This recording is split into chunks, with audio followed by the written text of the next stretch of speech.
Hey guys, be sure to check out the Mortar Pod, our weekly video podcast, and also check out the tutorial video for my board game, Travelers of Storia. Hey everybody, Alex from SeemsGoodMagic.com here doing another Swiss M15 draft. We've got Hornet Queen, seems like the right pick, pretty bomby card. Broodkeeper, good little combo-ish card here. Frenzied Goblin is fun. Hunt the Weak, good removal. I love the Forge Devil. Rotfeaster Maggot's pretty playable. This pack's not bad, but yeah, obviously very stacked with the old Hornet Queen. To all the people that reminded me of my failing of Phyrexian Revoker, you are correct. For some reason, I thought the Pithing Needle ability was a Meddling Mage ability. I don't know why I would have confused that in my mind, since a colorless Meddling Mage would be like one of the most bonkers cards ever, but yeah, you were correct, I was incorrect, and I've learned my lesson. Here's Hornet Queen. Alright, follow-up pick. Well, Lightning Strike's the best card in the pack. Invasive Species. Well, Invasive Species is pretty awesome with Hornet Queen. Spit out another 4 dudes. I think I'm going to take the Lightning Strike. I keep playing red-green. I can't help myself. How do I mean, if I'm getting past a Lightning Strike, it's hard not to take it. You know what I mean? Maybe I'll end up 3-color one of these days, although trying to play a Hornet Queen in a 3-color deck might be a mistake. There's also Meteorite in here, but come on, let's be honest. What's better, Meteorite or Lightning Strike? I don't feel like taking an Invasive Species or a Shaman of Spring, for that matter, over a Lightning Strike, or even a Raise the Alarm, although a token-based green-white deck is not a bad idea in a Convoke format. But yeah, I mean, you gotta take the Lightning Strike. Look what it does. Instant speed, 3 damage. Can't get much better than that. So I think we're going to snag the Lightning Strike and see what's next. Alright, here's a Siege Worm. It's a big fat green creature I'd like to play. Life's Legacy. Haven't gotten a chance to play that yet. Wall of Mulch seems pretty good in the 7-drop deck. If we can table it, I'll be happy. If not, so be it. Let's snag the Siege Worm and continue on our merry way. Alright, now we've got, geez, I could have had triple Broodkeeper. That is insane. Someone's going to make a nasty little Broodkeeper deck. Here I'm fine with Living Totem, continue with the green good cards. At this point I think we're completely solidifying ourselves in green with 3 very solid picks. A lot of people argue best common. Well, a lot of people being LSV. Hornet Queen, definitely a bomby rare, and then Living Totem is a card I like a lot. I've come to like more as I've played the format more. I think I didn't realize how good this card actually is until you play with it a little bit, and then you're like, wow, yeah, the Convoke is relevant, the boost is relevant, it's a 2/3. Everything about this card is very excellent for limited. So let's take it.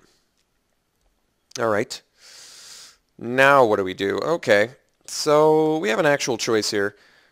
Nothing in red, nothing in green really, because I'm not considering the Plummet an actual card. I think we can do Wall of Essence. We can do Child of Night. Child of Night is a good 2-drop, probably better than Wall of Essence. Selfless Cathar in white as well, but I mean, Convoke's fine, so it's actually not bad at all. I think I'm going to take the Child of Night, possibly see if black's open. I mean, a 5th pick Child of Night is not exactly telling, but I mean, it's better than the Wall of Essence, and it's presumably better than the Selfless Cathar, so I think we'll take it. Okay, nothing super good standing out to me here. Hot Soup's fine, but we don't need to pick it yet. Void Snare's a bounce spell in blue, certainly not bad. Evolving Wilds could help with some fixing, possibly splashing for red, and I'll make some sort of, Jund deck. I haven't done that yet. Like I said, Hornet Queen's going to be a real difficult card to play in a 3-color deck. It would have to be the lightest red or black splash, and splashing for Child of Night doesn't make sense. Splashing for Lightning Strike is probably reasonable. I think I can take Evolving Wilds. To be honest, Evolving Wilds hasn't been a super heavy hitter in this format, but I'm going to take it just in case I ever make a 3-color deck, because I haven't done it yet. Alright, well, Verdant Haven can get us to 7 drops, but I think I've mentioned before it's not very good in this format because it's a Convoke format. So the auras that ramp to me are a little bit underwhelming. I think we can take the Wayfinder, but you guys know how I feel about Wayfinder. It's a nightmare maker.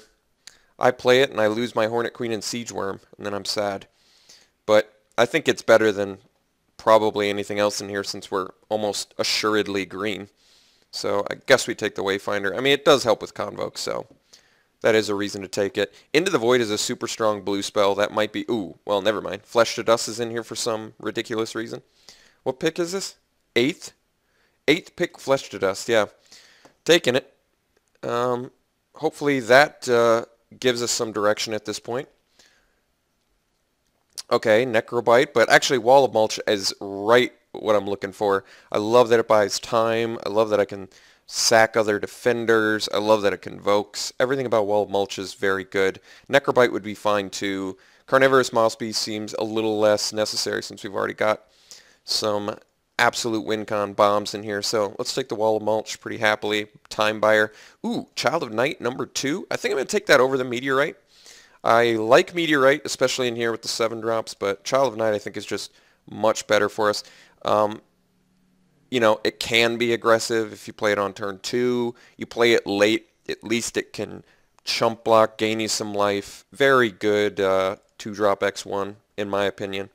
Alright, I think at this point we are... Oh, table that second Wall of Mulch. That makes me very happy. These are very good in the deck. For time buying. Let's get rid of the Ornithopter just because I'm still a little butthurt about losing to that Ensoul artifact. Don't want that to happen again. We can take the Plummet for sideboard. Oh, second to last pick, Grind Clock. Wow. It's pretty telling. I don't think there's any mill players in this. So, I mean, we can still splash for the Lightning Strike. We'll see if we have to, but for now, I think we're okay. Okay, so we've got Charging Rhino, pretty legitimate 5-drop. Juggernaut, very good. Willforged Golem, certainly good. What is the pick? There's a real question. Carrying Crow, nice 3-drop, very good with the Living Totem. Typically, you want to pick cheaper spells. I've talked about this quite a bit. This is what I think it's my 24th video that I've posted, and I've really come to kind of see this format as a 2- and 3-drop format at heart. Obviously, you can get some 6- and 7 drops that are bombs, especially if they can be convoked out, but I do feel like this format has been kind of dominated by the high power, low toughness 2- and 3-drop creatures. Just seems like you can really steal some games with a couple like tempo plays. So Carrion Crow kind of is looking like the pick to me. Charging Rhino is a big fat fatty, and I like it. And I like the Juggernaut too. But I think I'm going to go with the Crow because it evades. I like how it works with the totem, making it bigger, of course. Not the most exciting play, admittedly, but let's try and keep our curve down a little bit if possible. Flesh to Dust. Going to take that over the Living Totem. Multiple removal spells are welcome. So second Flesh to Dust, pick up here, and Living Totem. Cross my fingers that will table it, but let's be honest, doesn't seem very likely since there's no other green pick in here, and not too deep in terms of huge playables. I guess it's Constricting Sliver, Illusory Angel, Skirmisher, Mongrel. There are some good picks in your crowd's favor, but Living Totem is a little bit too good, I think, to possibly table.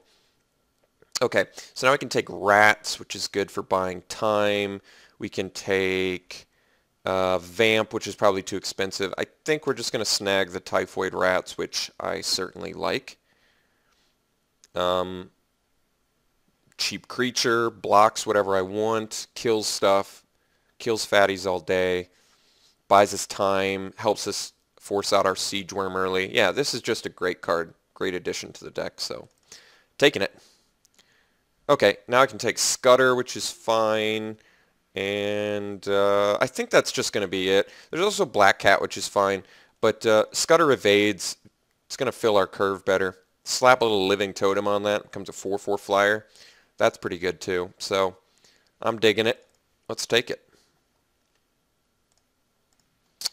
Okay, now there's Shaman of Spring. There's a second Satyr Wayfinder.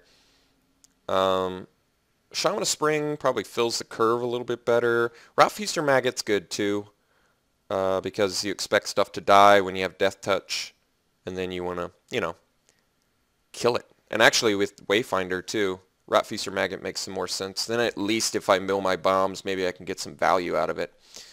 Shaman of Spring, I feel like I never play Shaman of Spring. Second Wayfinder, how sketchy is it? I don't know. I guess I'm going to take it. I mean, especially if I'm splashing for Lightning Strike. Maybe the splash makes more sense.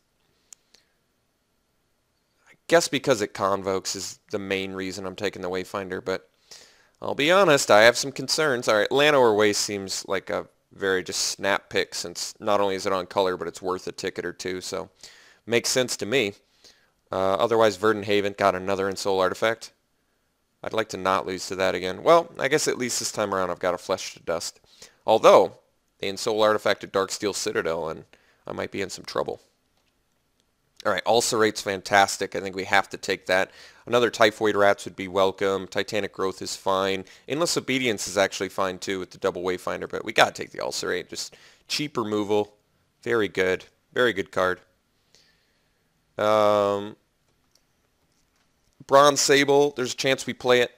I say it every draft. You guys are probably getting sick of it, but for new people that, you know, haven't seen the drafts where I say it, excellent card because it blocks the Enforcer, it blocks the Accursed Spirit, turns on cards like Aeronaut Tinkerer and Scrapyard Mongrel and stuff like that. Bronze Sable is significantly better in this format than it was in Theros block.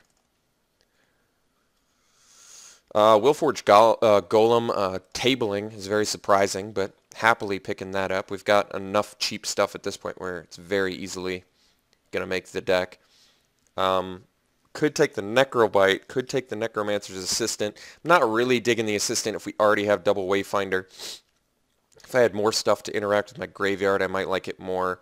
I think we're going to take the Necrobite just because it's a pretty nice trick, especially with the double Child of Night. Or, I don't know, Wayfinder even, something like that. Alright, Ranger Scowl is a fantastic card. I like it a lot. Love to main deck this card. Not usually expected. There's a lot of great removal in this format, so being able to stop it at 1 mana, plus it's a combat trick, is just, I very much like that card. Definitely hating the Ornithopter. We've seen multiple Ensoul Artifacts. I would like to not lose to that again. Alright, Mind Rot, taking it. Jeez. Well, we got the Mind Rot sideboard on lockdown. So, going into pack 3, we're at 20 cards, because we're not counting the lands. I'm still totally willing to cut the Lightning Strike. I don't think we absolutely need it, if at all, actually. If we can make a green-black deck work efficiently, then I've got no problem just cutting it. Cutting the Lightning Strike, that is. Alright, Stab Wound is looking like the pick, although we've got the Elvish Mystic, too. Jeez. I mean, I like Mystic, but Stab Wound is straight up removal or a win con. That's tough. Also Hunt the Weak, which would be fantastic for us. We've got enough fatties to make that work. Crippling Blight. Just so many good cards for us here. I've got enough creatures already where I think I just want the Stab Wound, but I mean, I don't know what to say. I want the Elvish Mystic, obviously. It's just, I think Stab Wound is going to be better for us. You slap this on a 2/3, and you know, you can just sit back. Then you're just in party mode, you know. So, especially with the double Wall of Mulch, like if I slap it on like a 2/3 or even a 3/4, I can just block it all day, sit back, make them lose life. Yeah, I mean, I wish these weren't in the same pack together, but I think I'm going to value the Stab Wound quite a bit for us here. Netcaster Spider seems fantastic. Much better for getting our late game online. Otherwise, Carrion Crow would be fine too, but since Netcaster Spider blocks the turn it comes in, blocks flyers all day, I think I'm going to take that over the Hunt the Weak. I think ordinarily I would take the Hunt the Week over it, but I want to switch it up today. I want to try the Spider out.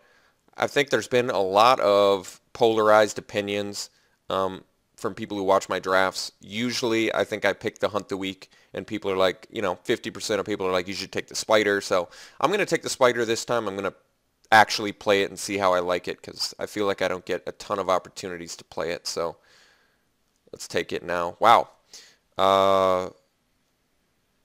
Ancient Silverback is a huge ape creature, so I think I'm going to take that. Very good card. Another big finisher. We're at 20... Oh, no, we're not. Let's hide the Lightning Strike. Let's... we probably can hide the Evolving Wilds. I'm trying to think if I need to play it. I think it's just a Silverback pickup here. That's a huge dude. All right. So now we can take another 5-drop. Actually, we probably at this point I think we have enough win cons, so we don't need the Charging Rhino. Let's just go ahead and take the Venom Sliver. Getting some more Death Touch online, which I think is going to work really well for us. More so than the Black Cat. So, seems fine. Another Venom Sliver. Oh, Chain Veil, yeah. There you go. There's that Darksteel Citadel for the guy who picked up all the Ensoul artifacts. I need to find a Naturalize for my sideboard. That's what I need. So I could take a second Venom Sliver. I could take the Carrion Crow now. Get another flyer.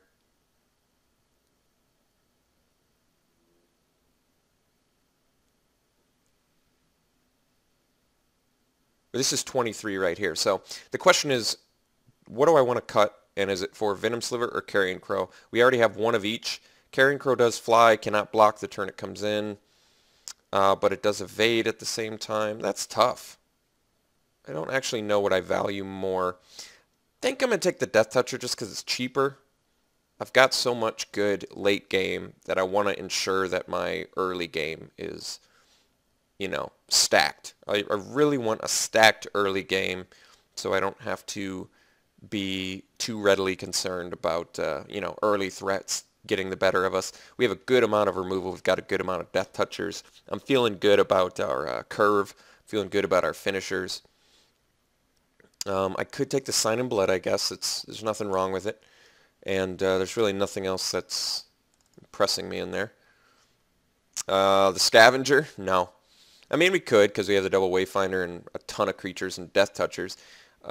This is probably a deck where I could play the Scavenger, but I'm just not sure I want to. Like, I might just rather have the Witch's Familiar. Or even the Fester Gloom, because this card just is the Triplicate Spirits killer. Let's be honest, I'm probably not playing Witch's Familiar or Undergrowth Scavenger. Like, right now I've already got to make a cut or two. So I think I'm going to take the Fester Gloom, actually, for sideboard. I'm not going to play the Scavenger, I don't think. Even though this is a deck where it would be fine. I've got a better game plan going on, in my opinion, with the fatties. Alright, I could take a Charging Rhino here. I can also take the Brawler's Plate. I mean, Brawler's Plate's going to be good, especially with Death Touch, since this gives trample. We've got triple Death Touch creatures. Charging Rhino is yet another threat. Brawler's Plate makes my early game a little bit better. Kind of underwhelming with the Wall of Mulches, but I don't know. I don't have a ton of ramps, so getting another 5-drop's not really interesting me. You know what I mean? If that makes sense. Guess I'll take the Brawler's Plate. I'm not even sure if it... Oh my god, Table and Elvish Mystic? My brain just exploded inside of my head. Yeah, we gotta take that. Meteorite, Bloodhost, Willforge Golem, just a ton of really late cards that shouldn't be going so late. Table to Carrion Crow, just amazing. I'm going to take it over the Witch's Familiar because it actually flies. Could take the Eternal Thirst, but I think, well, I mean, we're not really playing either, are we? I'm not super interested in the Bear, not super interested in the Thirst. I think the Thirst could be good out of sideboard if we play against a aggressive red deck. Having a lifelink component could be really good. But then again, a Runeclaw Bear for blocking would be good too. But because we have 20 creatures, I'm going to take the Spell. That makes our guys a little bit better. Tinker is a good card, so I think I'm just going to hate that. Let's hate the Darksteel Citadel just in case someone's got that Soul Artifact thing going on. Someone can play Fugitive Wizard. I'm gonna allow that. Okay, so we have plenty of playables. Really nice looking deck. Happy with our finishers. I'm happy with our early game. I just really have to find the nice combination. The right combination of spells and creatures. So for now, let's separate stuff out. And I'm just going to go ahead and set these in the sideboard for a second. I don't even know if I'm going to play Evolving Wilds. Could slow me up too much since I actually need to get to 6 and 7 mana in the case of Silverback and Hornet Queen. And it's kind of an annoyance to... It has been kind of an annoyance to play an Evolving Wilds in a 2-color deck. I feel like it hurts me more often than it helps me. Whether or not that's true, I don't know, but I kind of feel it. All right, let's decide what we're doing here. So we've got 20 creatures, so I'm fine on cutting creatures. Let's figure this out. So we've got a very excellent early curve. We can probably cut the Bronze Sable for sideboard because it's just kind of an underwhelming 2-drop, whereas the Wayfinders can help get us mana and then Convoke out Living Totem and Siege Worm and Willforged Golem.